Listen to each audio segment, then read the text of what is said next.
तो इस कहानी की शुरुआत साल 1480 के रोमानिया से होती है, जहां प्रिंस ब्लैड अपनी पत्नी एलिजाबेथ के साथ एक शांति भरी जिंदगी बिता रहा था। उनके प्यार का सबसे बड़ा प्रतीक एक म्यूजिक बॉक्स था जो ब्लैड ने कभी एलिजाबेथ को तोहफे में दिया था। लेकिन उनकी इस खुशी पर तब नजर लग गई जब कैप्टन टारगल ने आकर उन्हें ऑटोमन साम्राज्य के हमले की चेतावनी दी। ब्लैड ने तुरंत एलिजाबेथ को गार्ड्स की कड़ी निगरानी में छोड़ दिया और अपनी सेना को लीड करने से पहले पादरी का आशीर्वाद लेने पहुंच गया। हालांकि उसके मन में ये शक जरूर चल रहा था कि क्या लगातार खून खराबा करना सच में भगवान की मर्जी हो सकती है। उसके होंठों पर बस एक ही दुआ थी और वो थी एलिजाबेथ की सुरक्षा। इसी बीच जब एलिजाबेथ को गार्ड्स द्वारा सुरक्षित जगह पर ले जाया जा रहा था तो ऑटोमन तीरंदाजों ने उन पर अचानक हमला कर दिया, जिसकी वजह से गार्ड्स को उसकी जान बचाने के लिए वहां से भागना पड़ा। उधर मैदानी जंग में ब्लैड ने दुश्मनों पर आग और तलवारों का कहर बरसा दिया था। वो दुश्मनों पर पूरी तरह से हावी हो चुका था, पर तभी उसे खबर मिली कि एलिजाबेथ के काफिले पर जानलेवा हमला हुआ है और ये सुनते ही वो दौड़कर उसकी मदद करने पहुंचा। लेकिन इस अफरा तफरी में उसके गुस्से से भरे एक वार ने न सिर्फ हमलावरों को मौत के घाट उतारा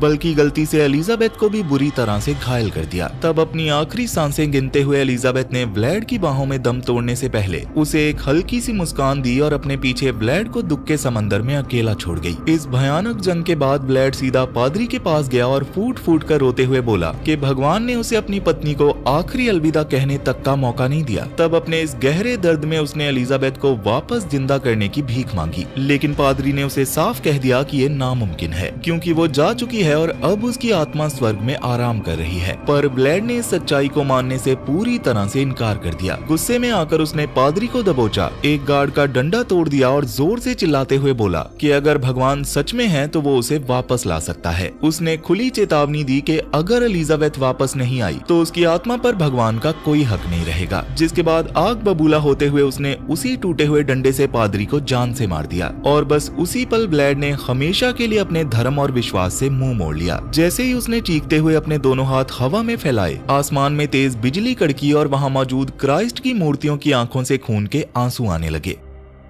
तो अब यहाँ से कहानी सीधा 4 सदियां आगे बढ़ जाती है, जहाँ एक प्राइवेट क्लिनिक में एक डॉक्टर ने एक पादरी का स्वागत किया। डॉक्टर ने दबे शब्दों में कबूल किया कि उनके आगे आने वाला केस इतना गंभीर था कि खुद इंग्लैंड की महारानी भी इससे परेशान चल रही थी। वो दोनों एक साथ जंजीरों में जकड़े हुए मरीजों के बीच से गुजरते हुए उस क्लिनिक के बेसमेंट तक पहुंचे, जहाँ मारिया नाम की एक जवान इटालियन औरत को कैद करके रखा गया था। उसकी उम्र 30 साल थी और वो क्वीन के पोते हेनरी की मंगेतर भी थी। तब पादरी ने आगे बढ़कर उसकी कहानी जाननी चाहिए, पर तभी डॉक्टर ने समझाया कि उसके इस पागलपन की शुरुआत उसके शादी वाले दिन ही हो गई थी। उसने चर्च के अंदर कदम रखने से साफ इनकार कर दिया था और एक पादरी को देखते ही उसकी हालत बिल्कुल पागलों जैसी हो गई थी। पर सबसे हैरान करने वाली बात तो उसके बर्थ रिकॉर्ड्स थे, जो सीधा साल 1759 के दौर से जुड़े हुए थे। तब किसी अनहोनी का शक होने पर पादरी ने ध्यान से उसके दांतों की जांच की और आखिरकार ये खुलासा हुआ कि वो एक वैम्पायर थी, दुनिया की पहली ऐसी वैम्पायर जिसे जिंदा पकड़ा गया था। तभी अचानक मारिया बोल पड़ी और उसने रोते हुए डॉक्टर से भीख मांगी कि वो उस पादरी पर बिल्कुल भी यकीन न करे। लेकिन सच साबित करने के इरादे से पादरी ने वहां की एक खिड़की खोल दी। खिड़की खुलते ही धूप ने मारिया की चमड़ी को बुरी तरह से जलाना शुरू कर दिया, जिसकी वजह से मजबूरन खिड़की को वापस बंद करना पड़ा। जिसके बाद पादरी ने अपनी जेब से निकालकर एक क्रॉस हवा में उठाया, जो देखते ही देखते आग की लपटों में जल उठा और इसे देखकर मारिया जोर जोर से हंसने लगी। और डॉक्टर को भी समझ आ चुका था कि ये सारा मामला साइंस की समझ से बिल्कुल बाहर था। इसी बीच पादरी ने मारिया से वादा किया कि अगर वो सारा सच बता दे तो वो उसे वापस उसके घर भेजने की पूरी कोशिश करेगा। उसकी जीत का भरोसा दिलाने के लिए पादरी ने अपनी उंगली से खून की एक बूंद निकालकर उसके होंठों पर लगा दी। तब खून की बूंद चखकर उसे थोड़ी शांति मिली और वो सच उगलने के लिए तैयार हो गई। उसकी थोड़ी और जांच पड़ताल करने के बाद पादरी इस नतीजे पर पहुंचा कि मारिया कोई पहली पीढ़ी की वैम्पायर नहीं थी। उसने खुलासा किया कि चर्च लंबे समय से सबसे पहले और मूल वैम्पायर की तलाश कर रहा था, जो इन सब का पिता था। तब मारिया ने बड़े घमंड के साथ अपने मालिक का जिक्र किया, एक ऐसा प्रिंस जो जल्दी ही उसे आजाद करवाने वहां आने वाला था। दरअसल वो प्रिंस अपनी खोई हुई प्रिंसेस को ढूंढ रहा था, एक ऐसी औरत जिसकी खूबसूरती का कोई जवाब नहीं था। ये सुनते ही पादरी ने ऐलान कर दिया कि अब उस मिस्टीरियस प्रिंसेस को ढूंढना ही उनका असली मकसद है, क्योंकि वही एकमात्र रास्ता थी जो उन्हें उस सबसे बड़े वैम्पायर तक ले जा सकती थी। लेकिन मारिया उनकी इस नासमझी पर जोर जोर से हंसने लगी और उसने उनका मजाक उड़ाते हुए उन्हें किस्मत आजमाने के लिए गुड लक कहा।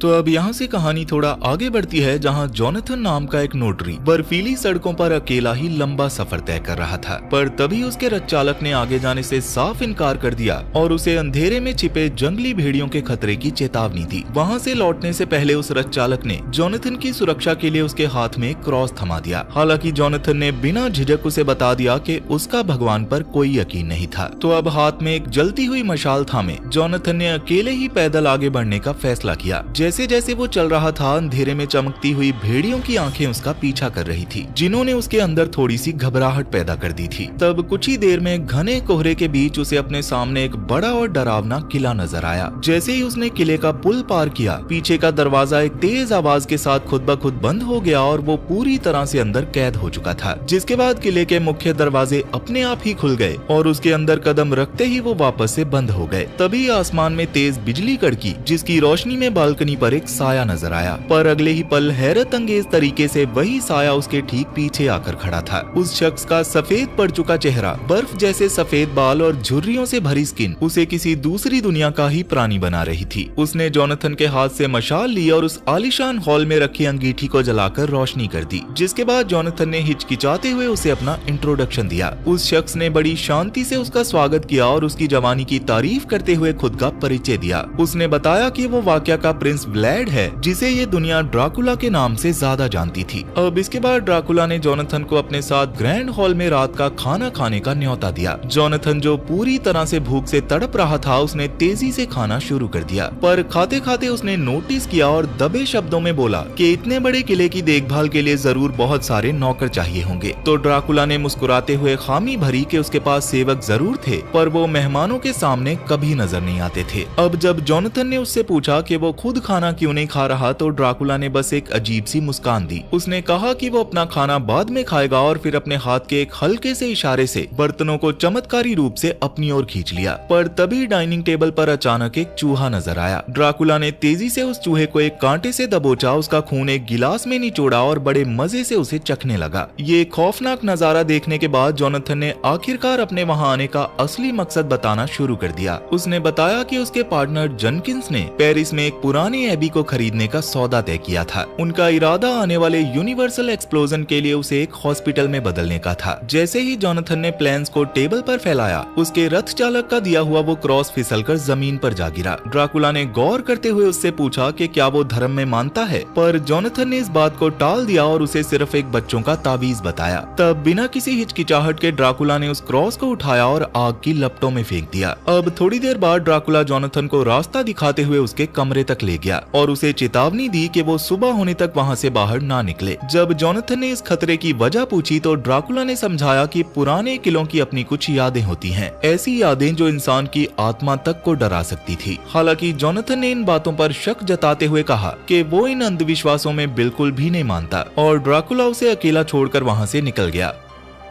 अब अपने कमरे में जोनाथन की नजर एक फटी हुई किताब पर पड़ी, पर तभी ड्राकुला ने वहाँ एक ग्रामोफोन पर धुन बजाई और किले की गहराइयों में कहीं गायब हो गया। दूसरी ओर प्रीस्ट की मुलाकात मारिया के मंगेतर हेनरी से हुई। हेनरी मारिया की गिरती सेहत को लेकर काफी परेशान था, पर पादरी ने उसे तसल्ली दी कि मारिया शारीरिक रूप से बिल्कुल ठीक थी। हालांकि उसके अंदर एक ऐसी ताकत आ चुकी थी जो इंसानी हदों से बिल्कुल परे थी। तब उनके वेडिंग चेम्बर की तलाशी लेते वक्त पादरी के हाथ ड्राकुला की उस फटी किताब का वही पन्ना लग गया जिसमें एक औरत यानी कि एलिजाबेथ की तस्वीर छुपी हुई थी। उधर किले में जोनाथन अपने कमरे से बाहर निकलकर कॉरिडोर्स में घूमने लगा। चलते चलते वो एक रोशन ठिकाने में पहुंच गया जहां एक कॉफिन रखा हुआ था और उस कॉफिन के अंदर ड्राकुला आराम कर रहा था। उसने एक बार फिर जोनाथन को जगाते हुए अपने कमरे से बाहर ना निकलने की चेतावनी दी, पर अचानक वहाँ एक पत्थर के राक्षस ने जोनाथन पर हमला कर दिया और उसे बेहोश करके जमीन पर गिरा दिया। जब उसकी आंख खुली तो उसने खुद को जंजीरों में जकड़ा हुआ पाया जहाँ वही राक्षस उसकी निगरानी कर रहे थे।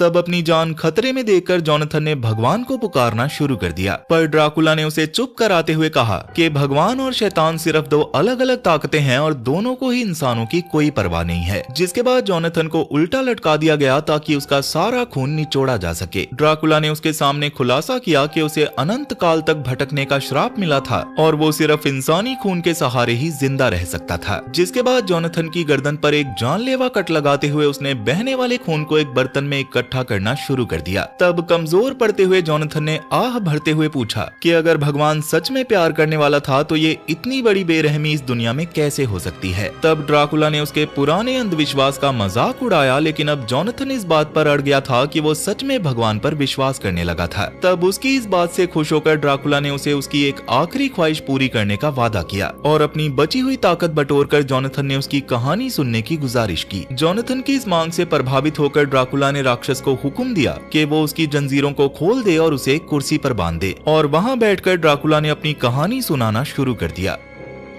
उसने बताया कि जिंदगी एक बहुत ही दर्दनाक इम्तिहान थी, जबकि मौत एक राहत थी, एक ऐसी राहत जो भगवान ने उससे छीन ली थी। एक समय ऐसा था जब वो भगवान का सबसे वफादार सेवक हुआ करता था, पर सब कुछ तब बदल गया जब उसकी प्यारी पत्नी एलिजाबेथ को उससे हमेशा के लिए छीन लिया गया। पूरी 4 सदियों तक वो उसके लौट आने का इंतजार करता रहा, पर द ब्लैक प्लेग नाम की महामारी ने उसके इस दर्द को और भी गहरा कर दिया, जिसने लाखों लोगों की जान ले ली, जिनमें सबसे ज्यादा वो औरतें थी जिन्होंने चर्च के अंदर पनाह ली थी, ऐसी जगह जहां ड्राकुला का जाना पूरी तरह से मना था। ड्राकुला ने बड़े दुख के साथ कबूल किया कि प्यार के बिना जीना इस दुनिया का सबसे बड़ा श्राप है। उसने कई बार किले की ऊंची मीनारों से कूदकर अपनी जान देने की कोशिश की, लेकिन मौत ने भी उसे अपनाने से इनकार कर दिया और वक्त के साथ उसके दुख की जगह एक खोखले सूनेपन ने ले ली थी। जब उसे इस बात का एहसास हुआ कि वो अकेला एलिजाबेथ को कभी नहीं ढूंढ पाएगा, तो उसने उसे अपनी ओर खींचना शुरू करने के लिए नए तरीके सोचे। उसने पूरी एक सदी सिर्फ एक ऐसे परफ्यूम को बनाने में गुजार दी जो फूलों की आत्मा को कैद कर सकता था। इस अनोखी खुशबू ने जहाँ भी कदम रखा वहाँ की भीड़ को पूरी तरह से अपने जादू से बांध लिया, यहाँ तक कि इसकी महक वर्साइल्स के फ्रेंच दरबार तक भी जा पहुँची। वहाँ उसे लगा कि उसने इजाबेल नाम की लड़की के रूप में अपनी एलिजाबेथ को वापस पा लिया था, लेकिन जब उसे अपनी इस भूल का एहसास हुआ तो वो गहरा दुख उस पर हावी हो गया। अपनी इसी निराशा में उसने औरतों को अपना शिकार बनाकर उन्हें वैम्पायर बनाना शुरू कर दिया, इस उम्मीद में कि शायद उनमें से कोई उसकी खोई हुई एलिजाबेथ निकल आए, और मारिया भी उन्हीं में से एक थी जिसे उसने काटा था। पर उनमें से कोई भी उसके अंदर के खालीपन को भर नहीं पाई, यहाँ तक कि वो रोते हुए एलिजाबेथ की कब्र पर वापस लौटा और उसकी राख के सामने फूट फूट कर रोने लगा। इसी बीच उसके राक्षसों ने उसके सामने सोने और खजाने का ढेर लगा दिया, पर उसके लिए इन सब की कोई कीमत नहीं थी। तभी जोनाथन ने उसके दिल तक पहुँचने की कोशिश की और ड्राकुला को याद दिलाया कि उसकी भी एक मंगेतर है जो उसका बेसब्री से इंतजार कर रही है, एक ऐसी औरत जिसने उससे शादी करने की कसम खाई थी। और ड्राकुला के लिए इस बात ने उसके दर्द को और भी ज्यादा गहरा कर दिया। जोनाथन के पास एक लॉकेट था जिसमें उसकी मंगेतर की तस्वीर थी, पर जैसे ही राक्षस ने वो लॉकेट ड्राकुला के सामने रखा, वो बिल्कुल पत्थर की तरह सुन पड़ गया, क्योंकि उस तस्वीर का चेहरा हूबहू एलिजाबेथ से मिलता था। जोनाथन ने बताया कि उसका नाम मीना है, पर ड्राकुला के मन में ये बात पूरी तरह से बैठ चुकी थी कि वो उसकी खोई हुई पत्नी का ही नया जन्म है। उसने जोनाथन की जान तो बख्श दी, पर राक्षस को हुक्म दिया कि उसे कैद में ही रखा जाए, और दूसरी ओर उसने मीना से वापस मिलने की तैयारियां शुरू कर दी। उसके नौकरों के जरिए तुरंत संदेश भेज दिए गए।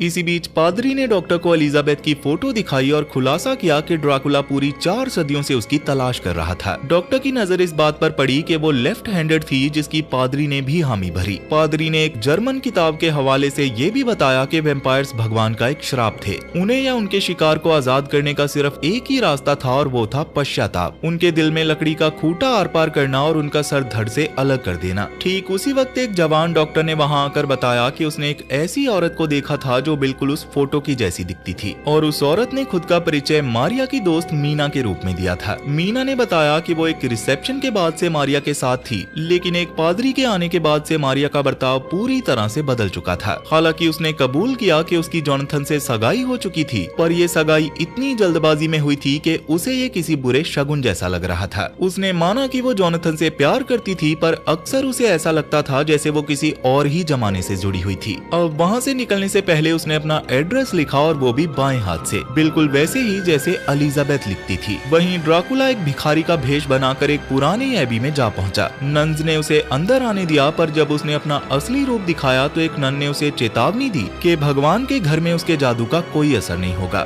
तब बड़े घमंड के साथ ड्राकुला ने वहाँ रखे क्रॉस पर अपना परफ्यूम छिड़क कर उसका मजाक उड़ाया, और देखते ही देखते सारी नन्स उसके जादू के असर में आ गई, यहाँ तक कि एक ने तो खुद को उसके हवाले तक कर दिया था। ड्राकुला ने उसका खून पिया, अपनी खोई हुई ताकत वापस पाई और वहाँ से अपने किले की ओर निकल गया। इसी दौरान अपनी कोठरी से ये सब देख रहे जोनाथन को डर सताने लगा कि कहीं ड्राकुला उससे पहले मीना तक न जा पहुँचे। उसने वहाँ से भागने के लिए अपने कपड़ों को फाड़कर एक रस्सी बनाई, लेकिन राक्षस की नजर उस पर पड़ गई थी, जिन्होंने उसे खींचकर सीधा नीचे गिराया और बर्फ में फेंक दिया और जोनाथन फिसलता हुआ एक जमी हुई नदी पर जा पहुंचा। तब उसका पीछा कर रहे राक्षसों के बोझ से वो जमी हुई बर्फ टूट गई और वो सब पानी में डूबकर मारे गए। पर बुरी तरह से घायल होने के बावजूद जोनाथन किसी तरह से बच निकला और सुबह होने तक वहाँ टिका रहा। ठीक उसी वक्त ड्राकुला पेरिस पहुंच चुका था और उसने उसी हॉस्पिटल में कदम रखा जहाँ मारिया को कैद करके रखा गया था। वहाँ की भीड़ उसकी ओर आकर्षित हो रही थी, लेकिन एक जवान डॉक्टर ने आगे बढ़कर उसे रोकने की पूरी कोशिश की, पर उस डॉक्टर की किसी भी बात पर ध्यान न देते हुए ड्राकुला सीधा मारिया की कोठरी तक जा पहुंचा, जहां मारिया ने उसके सामने घुटने टेक कर उसे अपना मालिक पुकारा। तब इनाम के तौर पर ड्राकुला ने उसी जवान डॉक्टर को उसके हवाले कर दिया और मारिया बड़े मजे से उस बेचारे का खून पीने लगी।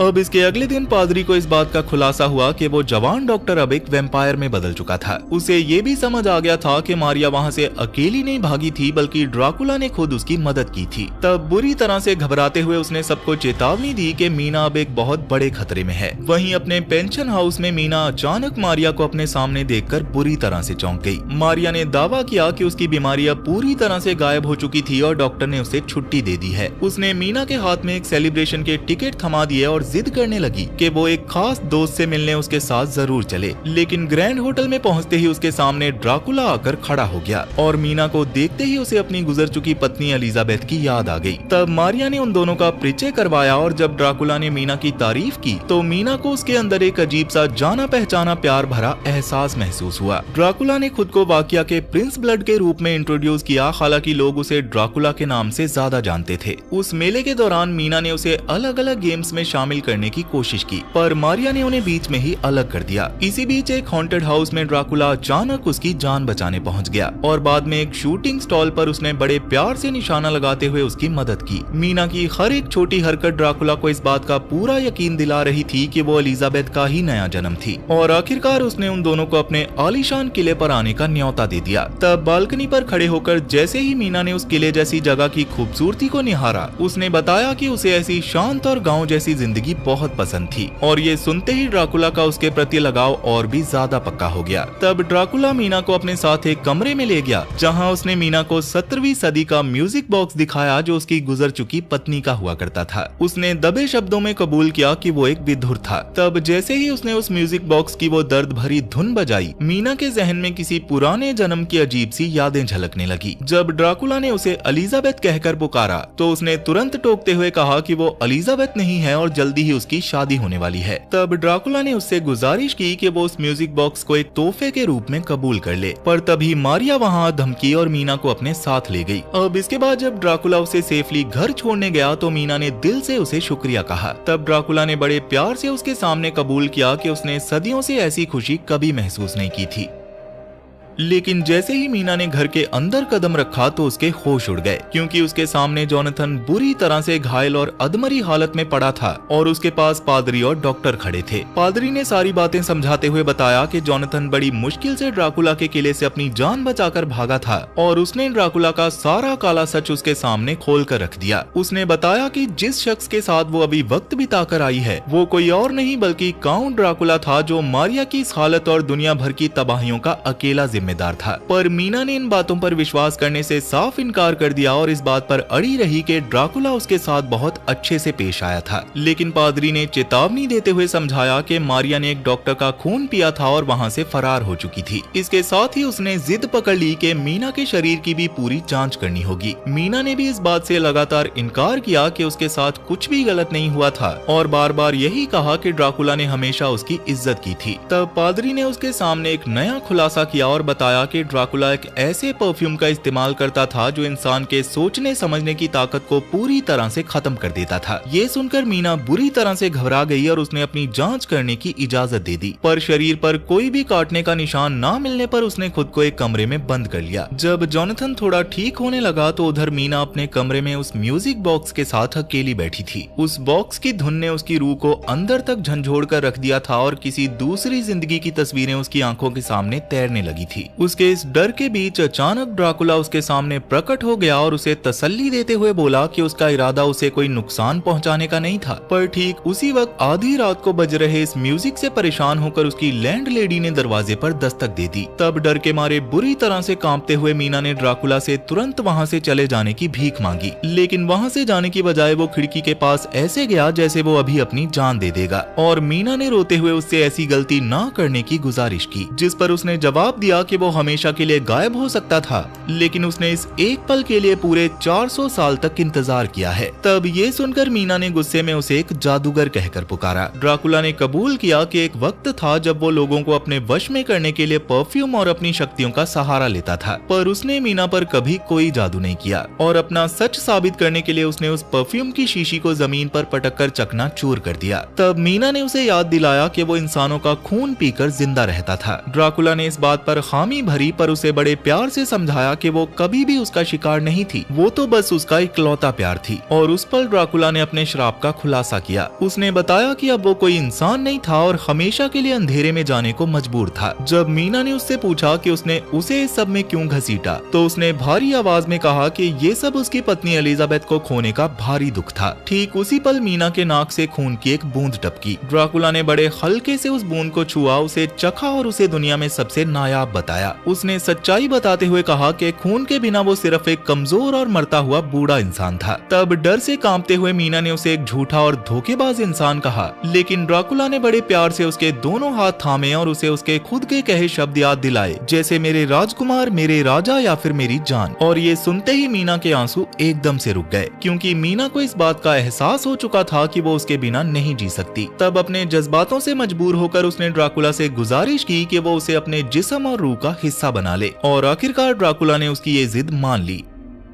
दूसरी ओर पादरी को मीना के घर में ड्राकुला की मौजूदगी का एहसास हुआ, पर वहां उन्हें सिर्फ उसकी हैट मिली। जैसे ही उन्हें एहसास हुआ कि ड्राकुला मीना को अपने साथ ले जा चुका है, तो जोनाथन आग बबूला हो गया। उसने गुस्से में चीखते हुए ड्राकुला को एक शैतान पुकारा, जबकि पादरी ने उसे शांत रहने की सलाह दी। इसी बीच मारिया अपने मंगेतर हेनरी के पास वापस लौट आई और उस पर जानलेवा हमला करते हुए उसे काटने की कोशिश करने लगी, पर ठीक वक्त पर पादरी, डॉक्टर और जोनाथन ने वहां पहुंचकर उसकी जान बचा ली। अपनी भारी कमजोरी के बावजूद जोनाथन ने दीवार पर टंगी एक सजावटी तलवार उठाई और एक ही बार में मारिया का सर धड़ से अलग कर दिया। पर हैरानी की बात ये थी कि उसका शरीर अब भी पादरी से चिपका रहा, जब तक कि पादरी ने एक लोहे का क्रॉस उसके सीने के आर पार नहीं कर दिया। और देखते ही देखते मारिया का जिस्म जलकर राख में बदल गया। उधर ड्राकुला के वफादार सेवक एक विशाल कॉफिन को वापस किले की ओर ले जा रहे थे, और उस कॉफिन के अंदर सिर्फ ड्राकुला ही नहीं बल्कि मीना भी उसके साथ कैद थी। किले के उस शाही हॉल में ड्राकुला ने उसका बेहतरीन स्वागत किया। वो उसे पूरे महल का रास्ता दिखाते हुए आगे ले गया और सबके सामने उसे प्रिंसेस एलिजाबेथ के रूप में पेश किया। और जब मीना ने उस म्यूजिक बॉक्स को बजाया तो उसकी मीठी धुन पूरे किले में गूंज उठी। तब मुस्कुराते हुए ड्राकुला ने उसे बताया कि ये वही धुन थी जिसने हमेशा उसे अपनी ओर पुकारा था। हालांकि किले के बाहर हालात बिल्कुल अलग थे। पुलिस, डॉक्टर, पादरी, हेनरी और जोनाथन ने ड्राकुला के सेवकों का पीछा करते हुए किले तक का रास्ता ढूंढ निकाला था, और मीना की रूह को खतरे में देखकर उन्होंने पहले से ही तोपें तैयार कर ली थी। अंदर ड्राकुला मीना की आंखों में पूरी तरह से खोया हुआ था, पर तोपों के धमाके से जब महल की दीवारें हिलने लगी तो उनकी शांति भंग हो गई और महल के राक्षसों ने उन सभी घुसपैठियों पर खतरनाक हमला बोल दिया। तब ड्राकुला ने जल्दी से वापस आने का वादा किया और मीना को वहीं अकेला छोड़कर आगे निकल गया। वहाँ महल के नीचे उन लोगों को एक कब्र जैसी भट्टी मिली और उन्होंने उस पर गोलियां बरसाना शुरू कर दिया, पर तभी हाथ में खंजर लिए ड्राकुला ठीक जोनाथन के पीछे आकर खड़ा हो गया। उसने आगे बढ़ने से पहले, यानी के लोगों को मौत के घाट उतारने से पहले, जोनाथन को याद दिलाया कि एक बार उसने उसकी जान बख्श दी थी। तब हेनरी ने आगे बढ़कर उससे लड़ने की हिम्मत दिखाई, लेकिन ड्राकुला ने बड़ी ही बेरहमी से उसकी गर्दन पर काट लिया और अब वहाँ जिंदा बचा था तो सिर्फ वो पादरी। तब पादरी ने समझाते हुए कहा कि उसका असली मकसद लोगों की जान बचाना था, ना कि उनसे लड़ना। जब ड्राकुला ने घमंड में आकर कहा कि उसकी असली जंग तो खुद भगवान के साथ थी, तो पादरी ने सच का आईना दिखाते हुए खुलासा किया कि ड्राकुला असल में भगवान से नहीं बल्कि अपने ही अंदर की आत्मा से लड़ रहा था। उसने समझाया कि इंसान हमेशा भगवान की मर्जी के लिए नहीं बल्कि अपने खुद के अहंकार के लिए खून बहाते थे। तब पादरी ने ड्राकुला से इस आखिरी मौके को अपने पश्चाताप के रूप में देखने की गुजारिश की, लेकिन साथ ही एक चेतावनी भी दी कि मीना उसका उद्धार नहीं बन सकती थी, वो उसकी सबसे बड़ी तबाही बन सकती थी।